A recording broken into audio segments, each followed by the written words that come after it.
இப்போது பல வீடுகளில் ஏர் ஃப்ரையர் பயன்படுத்துவது அதிகரித்து வருகிறது. குறிப்பாக அதிக எண்ணெய் பயன்படுத்தாமல் ஃப்ரைடு உணவுகளை சமைக்கலாம் என்பதுதான் ஏர் ஃப்ரையரின் முக்கிய சிறப்பாக சொல்லப்படுகிறது.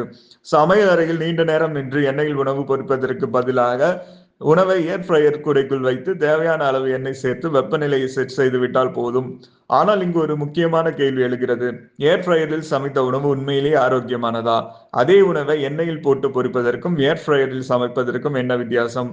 ஏர் ஃப்ரையரில் உணவை எண்ணெயில் பொரிப்பதில்லை, சூடான காற்றை வேகமாக சுற்றவிட்டு உணவை கிறிஸ்பியாக சமைக்கிறது.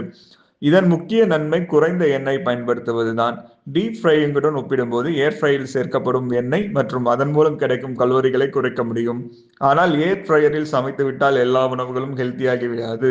Frozen fries, nuggets, package snacks போன்றவற்றில் ஏற்கனவே அதிக கொழுப்புகள் இருக்கலாம்.